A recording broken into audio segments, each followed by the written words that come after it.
মঙ্গল হয়?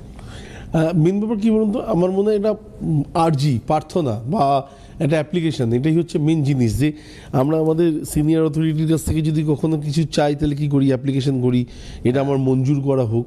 তো আমাদেরও না ভগবানের কাছে আলটিমেটলি ঠিক এরকম যে সম্পর্কটা, তবে এতটাও স্ট্রং, মানে এতটাও কি বলবো গাম্ভীর্যপূর্ণ নয়, অনেক সময় পিতৃসমতুল্য হয়ে থাকে যে আমার এটা লাগবে, তুমি দিচ্ছ না কেন। বলার স্টাইলটা হচ্ছে নিজের অন্তরাত্মা থেকে, মানে বাবার কাছে মেয়ে চাইছে বা ছেলে চাইছে, হৃদয় থেকে চাইতে হবে।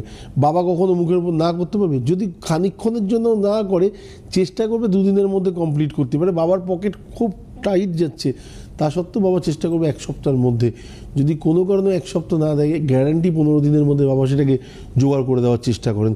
তো এটা হচ্ছে মেন জিনিস। আর মঙ্গলের জায়গাটা নিয়ে যেটা আসছিলাম, আমি এমনি বলেছিলাম যে 23শে ফেব্রুয়ারি অবধি আমাদের অনেক কিছু দেখতে হতে পারে। তো 23শে ফেব্রুয়ারি অবধি আমরা অনেক কিছু অলরেডি দেখে নিয়েছি।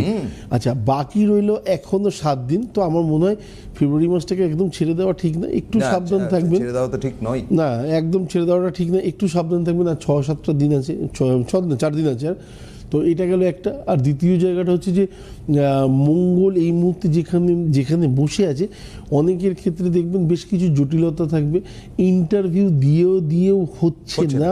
হ্যাঁ, সেই জায়গাটা ফেস করতে হবে। এবার অনেকে বলতে পারেন যে দাদা আমাদের এখানে তো টালমাটাল অবস্থা চলছে, ভোট আছে, এই আছে সেই আছে। আপনি আমাদের জায়গাটা বাদ দিয়ে আপনি অন্য জায়গায় দেখুন, সব জায়গাতেই কোথাও না কোথাও একটু টালমাটাল অবস্থায় বেশি। এবং শুধু তাই নয়, ভালো ভালো কোম্পানিগুলো যারা হায়ার করছে তাদের ক্ষেত্রে অনেকের হায়ারিং হয়ে যাচ্ছে, কিন্তু দেখা গেল আমার হলো না। তার মানে হচ্ছে মঙ্গলের কোথাও একটু সমস্যা বেশিই আছে, কিন্তু হলো না মানে হবে না এটা কখনোই নয়। আগামী মোটামুটি 52 দিন আমার মনে হয় একটু সাবধান থাকাটাই উচিত, এবং যাদের কথায় কথায় একটু রক্তপাত হওয়ার ব্যাপার থাকে তারাও একটু সাবধান থাকাটা উচিত। কারণ আর একটু বয়স্ক লোকেদের ক্ষেত্রে বলি, যাদের হঠাৎ রেগে যাওয়ার অভ্যাস আছে না, খুব তাড়াতাড়ি বাড়ির লোকজনের ওপরে রেগে যায়, ক্ষিপ্ত বলো না, এটা বয়স্ক লোকজন তো মজা করে রাগ তো রেগে যান। হ্যাঁ, আমার কথা কেউ শুনছে না, আমার কথা শোনার লোক নেই, এরকম বহু মানুষ আছেন।